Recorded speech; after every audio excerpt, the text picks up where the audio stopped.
कुछ अलग हुआ है मेरे साथ, जिस वजह से जो भी मैं था ना वो खत्म हो गया है। कैसे हुई है मेरी जिंदगी बर्बाद, ये जानना है आपको अगर, या फिर मेरे को मैं बताऊं कि मेरे को मैं बता सकता हूँ आपको कि मेरी जिंदगी कैसे बर्बाद हुई है, तो उसके लिए मेरी जिंदगी जाननी पड़ेगी कि सोनू ने स्ट्रगल करके क्या अपने जीवन में हासिल किया था और उसके पास अब वो नहीं है। सोनू जिंदा रहने के लिए भी संघर्ष करा है सोनू भाई ने, जिंदा रहने के लिए। तो मैं बताता हूँ आपको कि मेरी जिंदगी कैसी थी, तब आपको भी समझ में आएगा कि मैंने क्या खोया है और मैं ऐसा क्यों सोच रहा हूँ कि मेरी जिंदगी बर्बाद हो गई है। और सबकी शुरुआत होती है मेरे नाना जी के घर से, वहीं से शुरू करते हैं।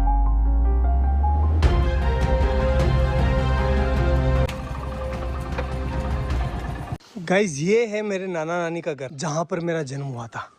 चलो अंदर चलकर देखते हैं कौन कौन है।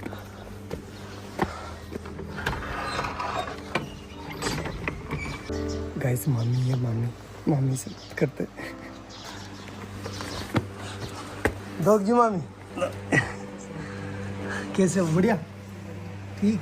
क्या कर रहे हो? बढ़िया है, घर का सब तैयार है। हाँ, तैयार है, सब तैयार है। तो कुछ ऐसा दिखता है नाना नानी का घर। मेरा जन्म हुआ था यहाँ पर। पहले आपको पता है कि ना, हॉस्पिटल वगैरह नहीं जाते थे, मतलब बच्चे जो है वो घर पर ही हो जाते थे। तो मेरा भी जन्म ऐसे ही हुआ है। मामी, हम यहाँ कौन से कमरे में रहते थे पहले, जब मैं छोटा था ना, बच्चा था तब? इस वाले में। ये है वो रूम जहाँ पर हम बचपन में रहा करते थे, ये वाला। देखो आप, ये देखो, इधर इधर इधर इधर। इस वाले रूम में जो है भेड़ और बकरियों के बच्चे रहा करते थे, क्योंकि बाहर कुत्ते मार देते थे ना, इसलिए। और इस वाले पोर्शन में जो है मेरी बूढ़ी नानी, जो अब इस दुनिया में नहीं है, और मेरी मम्मी दोनों रहा करती थी। और यहीं पर हम जो है पले बड़े हुए हैं। एक्चुअली में हुआ क्या था गाइस कि यार, वो एल्कोहलिक थे, थोड़ा सा उनकी हैबिट थी कि उनको नशा लग गया था। तो फिर वो हमारी टेक केयर नहीं कर पा रहे थे अच्छे से। तो नाना नानी ने ये रिस्पॉन्सिबिलिटी ली कि हम जो है इन बच्चों को पालेंगे, अदरवाइज इनका क्या होगा। तो उन्होंने हमें यहाँ लेकर आए, और यहीं पर जो है मम्मी अपना काम करती थी, साथ ही साथ हमारा पालन पोषण यहीं हो रहा था। तो मैं एक लाइन बोल सकता हूँ कि अगर मेरे नाना नानी नहीं होते ना, तो आज मैं या फिर मेरे बहन भाई हो सकता है कि इस दुनिया में नहीं होते। गाइस देखो, नाना जी का गांव कितना प्यारा है। खैर, फिर वो टाइम आया जब हमें ये घर छोड़ना पड़ा, क्योंकि यार गाइस देखो, नाना नानी कब तक पालेंगे, उनकी खुद की भी कोई जिम्मेदारी है, इसलिए फिर हमें यहाँ से जाना पड़ा। चलो अपन भी चलते हैं, लेकिन उससे आशीर्वाद ले लेते हैं। चलो दाग जी। ये मेरी नानी है, आपको बाद में बताऊंगा इनके बारे में भी।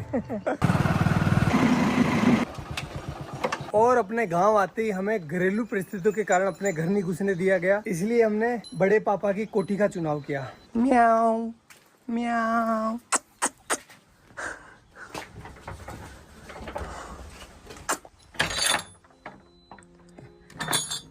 तो भाई लोगों, ये है हमारी कोठी, जहां पर हम 2 साल रुके थे। तो अगर मैं अपने 2 हाथ फैलाऊं ना, इतना ही डिस्टेंस है, ज्यादा नहीं है, इतनी ही इसकी लंबाई है और इतनी ही इसकी चौड़ाई है। ये देखो, और हाइट आप देख सकते हो, बस इतना ही है। मेरी हाइट थोड़ी कम है, इस वजह से यहाँ पर जगह भी कम रह गई थी। केवल यहाँ पर एक छोटा सा मचान बिछाने के लिए जगह थी, और ऊपर से जो है बरसात का पानी टिपकता नहीं था, बरसात का पानी गिरता था, क्योंकि ये छत है ना थोड़ी नीचे है। और यहाँ पर आप देख सकते हो नीचे जो इसका फर्श है ना, फर्श वो बना हुआ था गोबर और मिट्टी का। इस वजह से यहाँ पर कभी कभी सांप आ जाया करते थे, अपने घर बना लिया करते थे। और भाई लोगों, इस घर में हमें जिंदा रखने की जिम्मेदारी आ गई हमारे मम्मी के कंधों पर। और इस वजह से पहले भी काम किया उन्होंने, लेकिन उन्होंने 10 रुपए मजदूरी में काम चालू कर दिया। 10 रुपए में से 5 रुपए के वो हमारे लिए चावल लेकर आती थी। मैं लेकर आया हूँ आपको बताने के लिए कि उस टाइम कितने चावल आते थे। इतने चावल आते थे 5 रुपए के। तो इन चावलों से वो हमारा पेट भरती थी, तीनों भाइयों का, तीनों बहन भाइयों का, सॉरी। और खुद भूखी सो जाती थी कि मेरे बच्चों का पेट भर जाए, बस बहुत है, मैं तो निकाल लूँगी रात। और हम ना समझते उस टाइम, तो हम नहीं समझ पा रहे थे कि हमारी माँ जो है वो भूखी सो रही है। हम तो बस अपना पेट भरने का ध्यान दे रहे थे। लेकिन मेरी मम्मी जो है उस टाइम बिना कुछ खाए भूखी सो रही थी। एक जो कटोरी होती है आटे की, उसको संभाल के रख रही थी कि जब बुरा टाइम आएगा तो मैं अपने बच्चों को खिलाऊंगी। खुद कुछ नहीं खा रही थी। एक टाइम खाना खाती थी पूरे दिन में वो,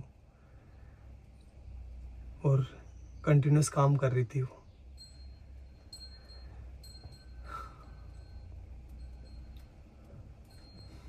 और ये सारी चीज़ें हम बच्चे नहीं समझ पा रहे थे। हमारा माइंड उतना डेवलप नहीं था कि हम ये इतनी भारी चीज़ें समझ पाए।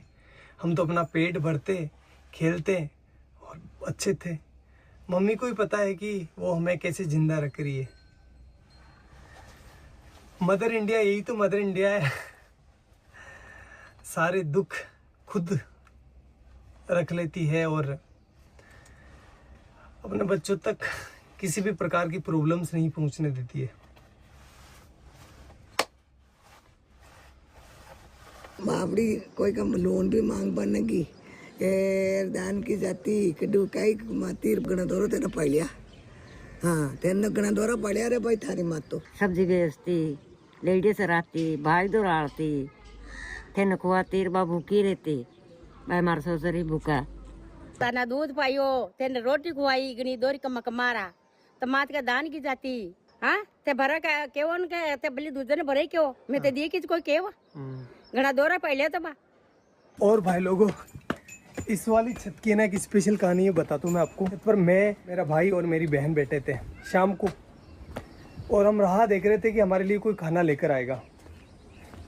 क्योंकि हमारी मम्मी जो थी वो गांव चली गई थी किसी कारणवश, तो हमारे लिए खाना नहीं बना था उस टाइम। कोई भी खाना लेकर नहीं आया और हम तीनों बहन भाई भूखे ही सोए। यही जगह थी वो, सेम टू सेम। एक बात बताऊँ आपको, जब आप भूखे होते हैं ना तो आपको अच्छे से नींद नहीं आती। रेख कर देख लेना एक बार। चलो मैं आपको अपनी बहन से मिलवाता हूँ। अगर भाई नहीं होता अपना तो अपन आज क्या होते हैं, कहाँ पर होते हैं? कुछ भी नहीं होते हैं, कुछ भी वजूद नहीं होता हमारा। जिंदा होते? नहीं हैं? नहीं। भाई ने क्या किया अपने लिए? बहुत मेहनत की, बहुत हमें शिक्षित किया। बड़े भाई ने हमें सब कुछ सिखाया, सब कुछ दिया। गाइस बात है 2008